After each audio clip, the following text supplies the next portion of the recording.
Yeah? Yeah, who is it? Harry, it's me, May. I gotta see you for a minute. Oh, look, honey, you picked kind of a bad time to come over here. Can you, come back in a few minutes? Or why don't you get yourself a cup of coffee? Drugstore. I'll meet you there. Harry, it's important. I gotta see you right now. Okay, okay. I just, changed my clothes. As soon as I get something on, I'll open the door.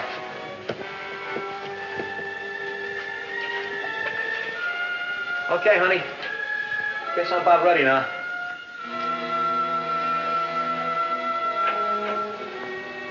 Hiya, baby.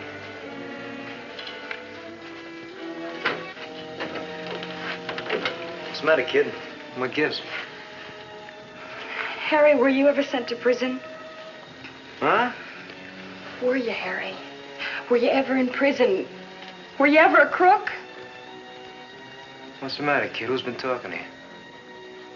You have, haven't you? You lied to me about being in the Army for 3 years. You lied to me about everything. Well, didn't you? Yeah.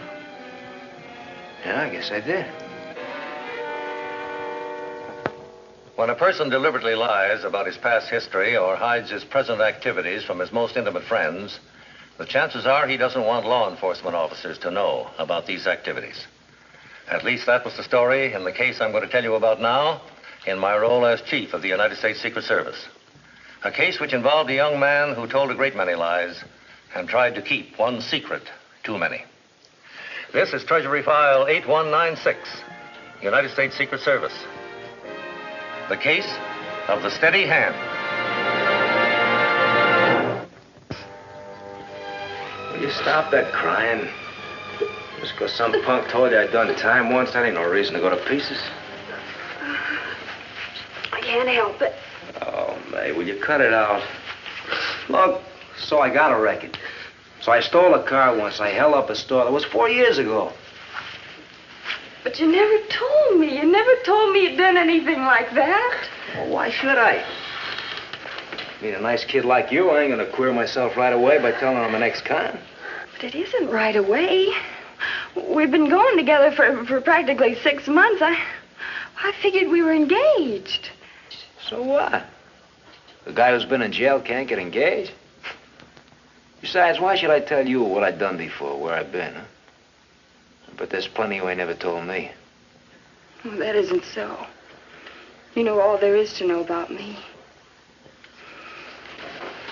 You know how much I love you, too. So what are you squawking about? 4 years ago, I was a bum. All right, I learned my lesson, now I've gone straight. Have you, Harry? Have you gone straight? Aren't you lying to me about that, too? What are you talking about? You said you had a job in a repair shop on Hill Street, but you haven't been to work for months. Where do you work, Harry? Now, listen. Where? If you don't work in that repair shop, where do you work? I got a right to know. You got a right to nothing. You know enough already. You haven't gone straight. Now, look, May, look. I ain't gonna take no third degree from you or any other dame. If you don't like me just the way I am, forget about it. Forget the whole thing. Only you keep your mouth shut about me, you understand? Yeah, I understand. Everything. Oh, now, wait a minute, baby. Wait a minute. This ain't no way for us to bust up. You got me all wrong. It's the trouble, Harry. I've had you all wrong right from the start.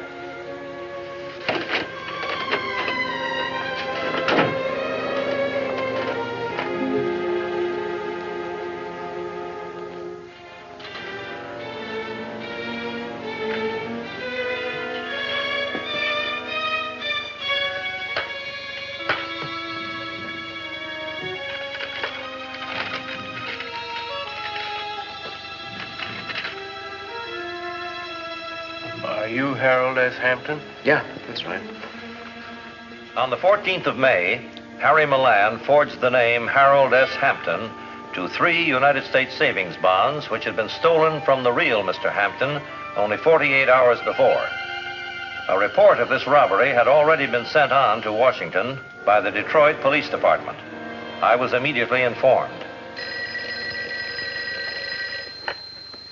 Yes. Yes, I see. A Detroit bank. All right, get me a memo on it right away, and I'll get in touch with Agent Grant.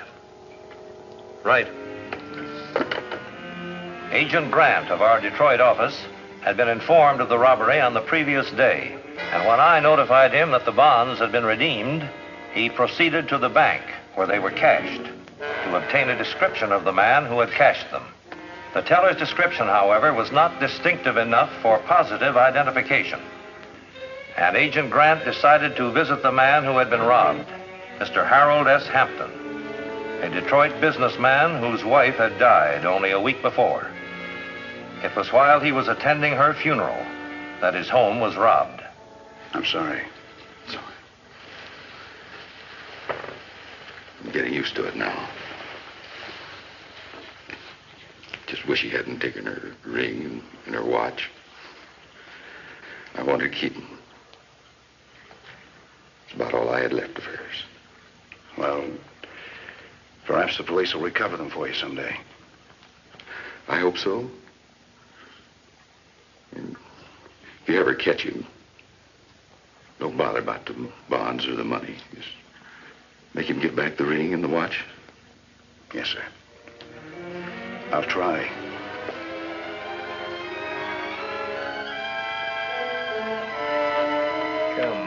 Come on, will you?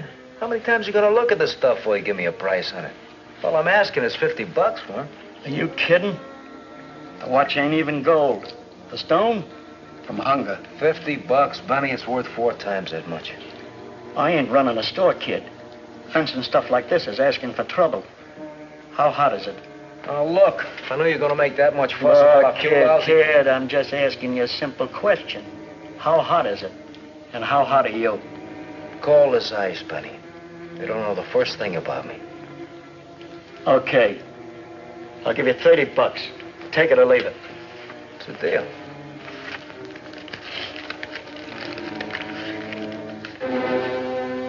Encouraged by his temporary success, Harry Milan believed he had found an ideal formula for burglary.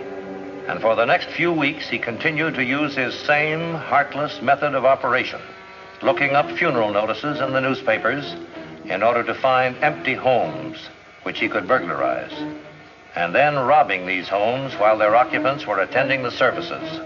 In cases where he found government checks or bonds in the homes he robbed, he forged the bondholder's name to various fraudulent identification cards and then repeated the forgery on the bonds themselves to receive payment. Sort of incredible, isn't it? That any man would deliberately use a funeral notice to rob a home where there's been a recent death in the family. And yet it's apparent that that's what's been happening. I don't think there's any doubt about it, Chief. I've just checked with the lab on that new batch of stolen bonds which came in. The signatures all have the same characteristics. All apparently written by the same man who cashed in the other bonds. But we still haven't any positive identification. No, sir. We sent out a warning to all banks in the Detroit area. Without a satisfactory description of the man we're looking for, it hasn't done much good. Every time he steals more bonds, there's a new name involved and a new set of identification papers. And he always goes to a different bank. But always in Detroit? So far, but in different parts of the city. It's hard to keep up with him. Well, I'll assign more men to the case, Grant. In the meantime, do the best you can. At least we know one thing. He's gotten away with it so far, so the chances are he'll continue his operations. And that's when we'll catch him. How's that for a haul, huh, Benny? The way I figure, it ought to be worth around 3 C's. You figure high, kid. This junk you've been bringing in lately, it's getting a little too hot to handle. The cops have got a line on every item. So you hold it for a while. Yeah? How about you holding it? How long are you going to be able to work this shake?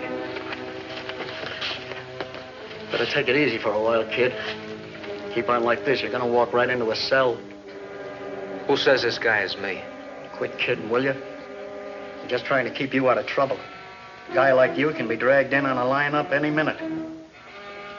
So what do? Bury myself in the ground? Something like that. Get yourself another address. Lay low for a while. Stay away from the boys. If they start dragging this town for suspects, you better look respectable. How do I do that? Ooh, tie yourself up with somebody that's decent. Maybe you could move in with somebody that's 100% clean. Yeah. Maybe I could. Maybe I could at that.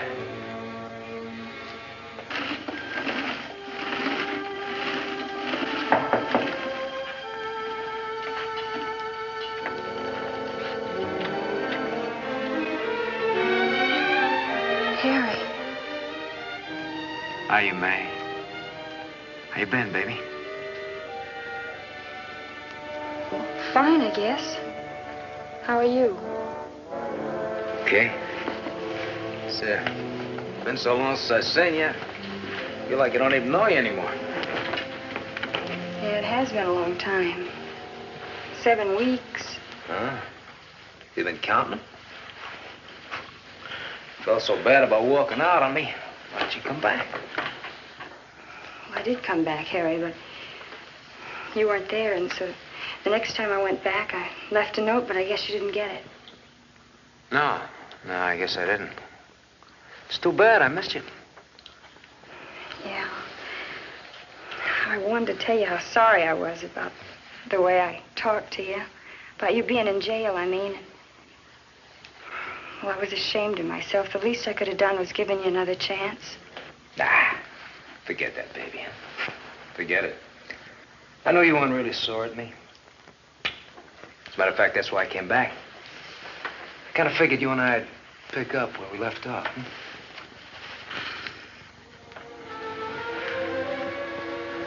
I missed you, baby. Harry, I haven't been living these last 7 weeks. I haven't been to a movie or out on a date or anything. Well, how are you? Are you working? You need some money? Well, yeah. Sure could use a little. Haven't got any place to stay. Couldn't pay, so my landlady kicked me out of my joint. Well, I bet I could get my landlady to put you up for a little while until you get on your feet. There's an empty room right across the hall. Oh, baby, that's swell. That's really swell. Hey, I appreciate that, you know? Like I always used to say, you're the greatest little kid in the whole world. And that's why I called you, Grant. I've been checking the signatures on those forged bonds with the lab, and they're making up a composite specimen of the handwriting. Fine. We can check it against handwriting samples in our forgery files and similar files in the Detroit Police Department. If the man we're looking for has a criminal record, we might be able to spot his handwriting and get his identity. Exactly. I'll get the composite signature to you as soon as it's ready, but checking it against handwriting samples in the files ought to give us quicker action. All right, Grant, I'll be in touch with you. Even though a man has deliberately attempted to disguise his handwriting in the forging of various signatures, a relatively accurate sample of a man's true handwriting can be made. Such a sample was obtained for the man who had cashed the stolen bonds. And after studying the handwriting specimens in our files, the identity of the man we were seeking was finally learned. His name was Harry Milan. All right. I get $10, but if that nag wins, I would... Hold it, Maury. I'll call you back later. Hi, honey. Hope you don't mind my using your phone. No, of course not. Still haven't found a job? Well, enough of worth taking. A little day work here and there, but who wants that? Besides, I feel a cold coming on. I didn't want to be out too much today. What's for supper, kid? Look, hon, I don't think you ought to be playing the races. Why not? What else is there for me to do? Keep looking for a job all the time? Well, anything would be better than just sitting around all day sleeping and figuring out the horses. You said this time things would be different, yet 2 weeks have gone for by. crying out loud. If you don't quit yapping at me all the time, I'm going to walk straight out of here and lay you flat. I'm sick and tired of you trying to run me. But I love you. So much I think there's something wrong with me. Don't you love me? Yeah, sure, baby, sure. As a matter of fact, I care more about you than anyone else in this whole world. Only let's quit talking about it all the time, huh? Now let's get something to eat, huh? I'm starving. In an effort to determine the present whereabouts of Harry Milan, Agent Grant talked to the landlady of the rooming house where he had been staying up until 2 weeks ago. But neither she nor any of the tenants knew where Milan had moved. Checking with storekeepers in the immediate neighborhood, Grant learned from a local grocer that Milan had at one time worked in a repair shop on Hill Street, but the exact address was not known. A telephone canvass of repair shops on Hill Street led to the one in which Milan had been employed, and a man who remembered Milan and the girl he used to go around with when he worked there. The girl had a job in a diner, and her name was believed to be Loomis.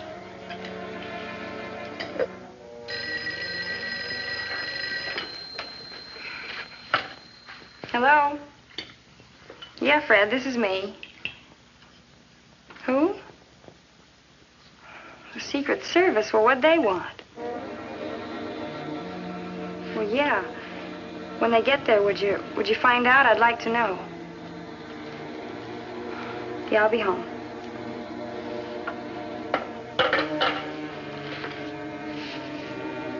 Who was that, May? It's Fred down at the diner. He said the Secret Service just called to find out if I worked there. Secret Service? What did Fred tell him? Did they say anything about me? Well, I don't know, honey. They haven't been there yet. Fred just called to see if there was anything wrong. I'm gonna find out what this is all about. Maybe they're not looking for you at all. Maybe they're trying to get in touch with me. Why, Harry? Why would anyone be looking for you? How do I know? Cops are always trying to pin something on guys like me. Once you got a record, they blame you for everything. Not for something you haven't done, Harry. You haven't done anything, have you? No, of course not. Then what have you got to be afraid of? Look, May, will you cut it out? Just can't afford to take any chances, that's all. I gotta get some dough together. Get out of town. This may be more important than you think. And you have done something. May, cut it out, will you? I gotta get some dough together, 50, maybe $100. Just don't stand there, May. You gotta help me. Look, if those guys are after me... Okay, look.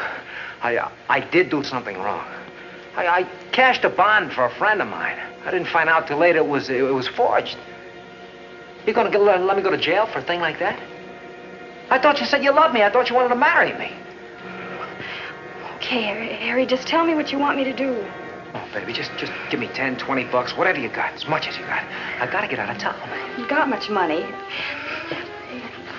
Hey, you look in my purse and see how much I have. I'll look in the dresser and maybe I can get my brother to lend you his car. No, never mind the car. I need cash. How much is in my purse? Not much. 11 bucks. There should be more in the dresser.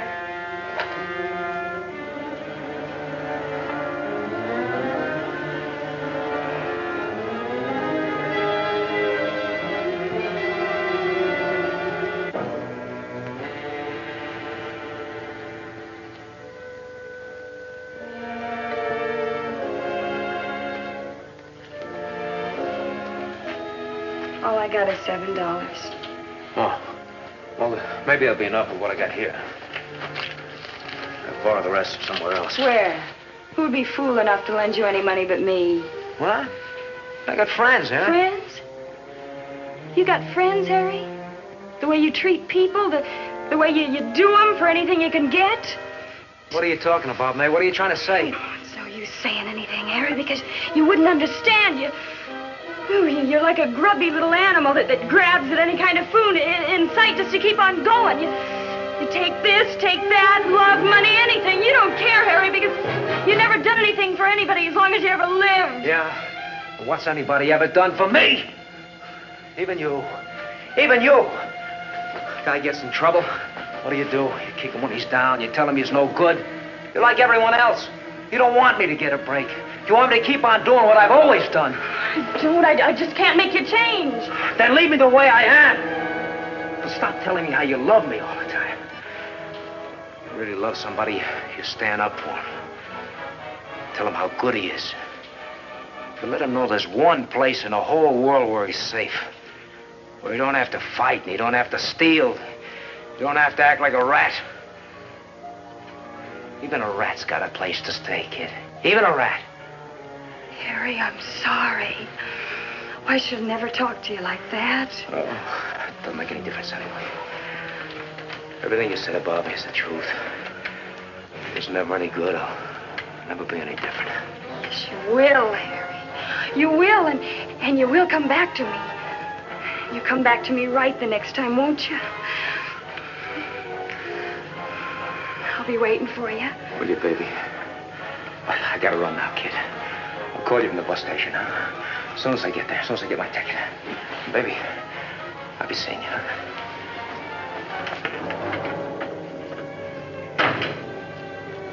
I'll be seeing you. Where is he, Miss Loomis? It won't do any good to deny that he was here. The superintendent saw him leave about 10 minutes ago. For goodness sake, why don't you leave me alone? I already told you all I know. What are you looking for him for anyway? Don't you know where he went? No. I already told you he didn't say. If you're trying to protect him, Miss Loomis... I'm not doing anything. I told you all I know now. Now, why don't you go away and leave me alone? And him, too. You cops have been chasing him all his life. Miss Loomis, if people like me have been chasing him all this time, there must be a pretty good reason for it. The police don't chase people unless they break the law. All right, so he broke the law, but he went to jail for it. And then he couldn't even get a job on account of his record. Not on account of his record. According to my information, he's had plenty of jobs, only he couldn't keep them. He was fired from a repair shop 3 months ago for taking money out of the cash register. And he was fired from other jobs for stealing. But he tried to go straight. He tried. Did he? Don't you know that he's committed at least 6 robberies in the past 2 months? Stealing from people who were in mourning and attending funeral services while he was robbing their homes. Now, is that the kind of a man you want to protect? A man who's wanted right now in 2 other states? Wanted for what? For forgery in Pennsylvania. In Ohio for desertion. He has a wife and 2 children there. He has a wife? And 2 children. One of them is 10 months old. No, you're not telling me the truth. It's a matter of record, Miss Loomis. Now, do you want to tell me where he went? Oh, he's at the bus station. He said he'd call me from there as soon as he got there. Thank you, Miss Loomis. Thank you very much.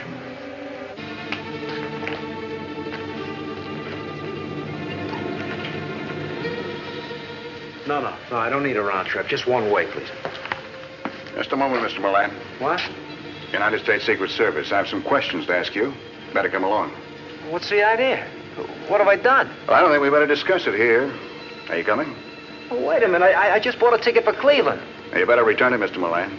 I don't think Cleveland's going to be your destination.